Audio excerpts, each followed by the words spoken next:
Hi there. I always felt that the YouTube comment boxes were never quite big enough to accommodate religious arguments of this nature. Plus, as you know, the comment sections of these kinds of videos tend to accumulate a huge overflow of atheists who disagree with you and Christians who may or may not agree with you, but at least disagree with the atheists. And then you get all these in-depth debates that tend to devolve into shouting matches and name-calling, and no one really wants to read through all that. So here's what I want to talk to you about. History. The use of the Bible as a historical document. This is how you approach the subject, which is a useful way of doing it, because most atheists, I like to think, will respond better to a rational argument that doesn't include the whole "you're going to hell" thing.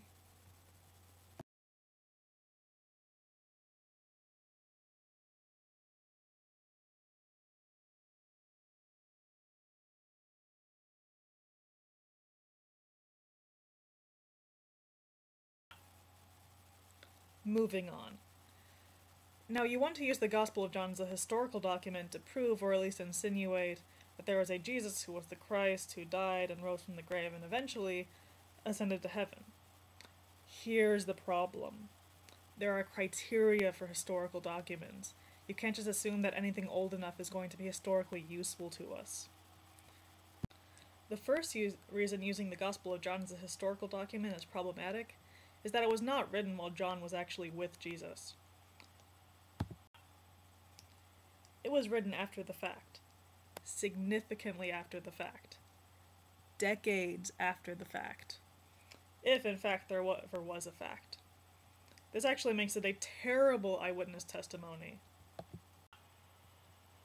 Let's say you're trying a case in court. You have an eyewitness who claims to have seen what happened 30 years ago. He did not write down what happened until an affidavit written 30 years later. The most he has done in the meantime is tell stories, and the stories might have changed over the years. Then you take the eyewitness's affidavit and give it to a scribe to copy it down by hand. Fast forward several hundred years.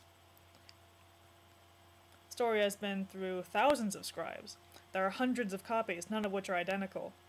They were changed. And I'm not just talking about comma splices. I'm talking about notes in the margins, scribes adding quotes and stories that they thought fit nicely. Eventually, someone picks a copy to take to the court. That's what we have. Not an original, not a copy of the original, not even a copy of the copy, but a copy of a copy of a copy of a copy of a copy of a copy, and you get the idea. Throw a few dozen more of those in and you get close. And then on top of everything we have translations, and not even straight translations. We have translations of translations of translations. And they aren't even good translations. It's terrible, but it's what we have. So what we have left is this document that some council decided made the cut. It made it into the Bible. A lot of other Gospels, letters, and the like didn't. So we take what we have left, in this case, John. Now, how do we decide what's historically viable in John? You seem to take it as a complete document that is entirely true. Let's not get ahead of ourselves. First, we'll need some criteria. I typically borrow a few from Bart Ehrman. He wrote several books, but his best, most eloquent works are some of the lectures he gave. What amounts to more or less a college course in the historical Jesus. He had a number of criteria for testing the Bible as a historical writing. The first one is multiple attestation from independent sources. This one's important. This means that the more independent sources giving us the same information, the more likely something is to be true. Makes sense. If John says something 10 times, that doesn't mean much. If 10 other sources who have never heard what John said say what John said, then we've got something. I believe he said that Matthew, Mark, Luke, and John all tell the same story. Not really. We talked about the resurrection, right? The earliest copies of Mark we have don't even have a resurrection narrative. Just a guy telling some girls that Christ is risen. That's the whole thing. Some more stuff from other sources was added in later to bring it into line with the other Gospels. Great. Matthew, Luke, and John have fuller stories, but they tend to differ on a number of issues like how the stone moved and who saw Jesus and what they did when they saw Jesus, and their reactions and then what happened afterwards. So we're really towing the line of this whole multiple independent attestation thing. Even if you consider the resurrection multiply attested, whether or not the disciples' stories were completely independent of each other is questionable. Number 2. Contextual credibility. This criterion means that the stories make sense in context. So basically we're talking about 1st century Palestine. If we're specifically talking about the resurrection, that's tricky because we have to ask history if magical zombie demigods occurred in ancient Palestine. Probably not.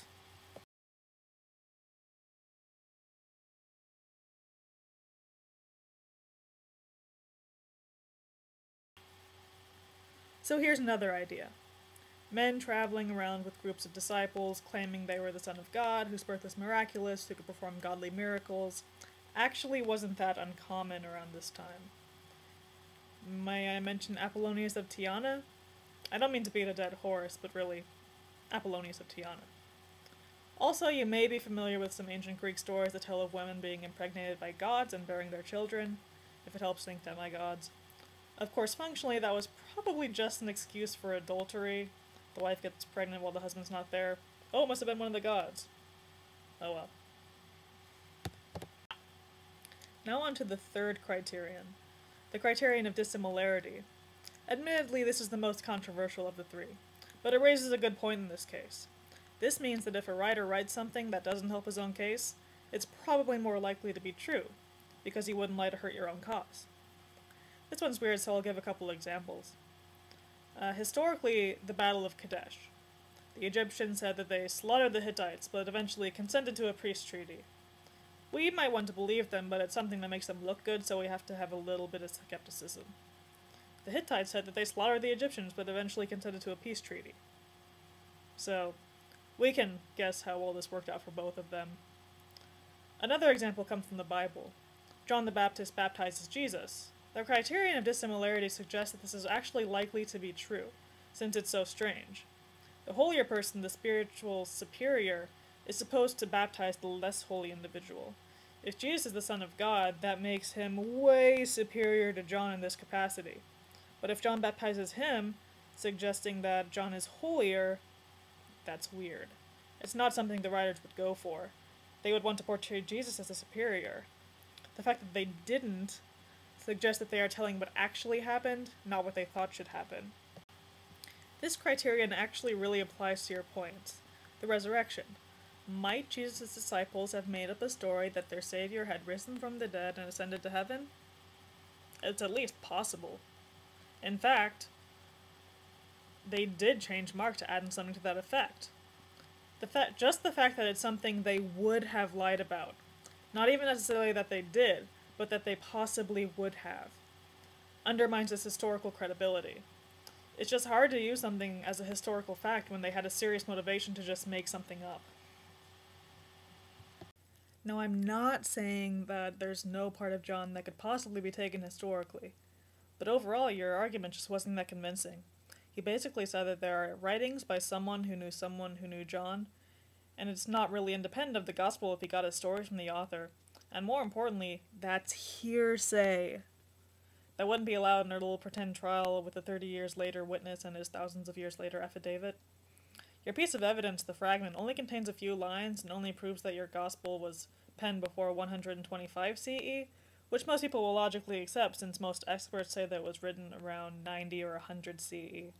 So that little exhibit doesn't mean much. And on top of that, we're assuming that John wrote the Gospel of John, which isn't even a particularly popular belief among contemporary biblical scholars. I just thought I'd speak up and offer a response to the historical aspects of your argument. I'm not trying to criticize your beliefs or anything, just the way you're using the Bible as a historical document in an attempt to prove that everything John said is true and therefore Christianity is right. If you want to prove that somehow, you'll have to try a little bit harder. Peace, everyone.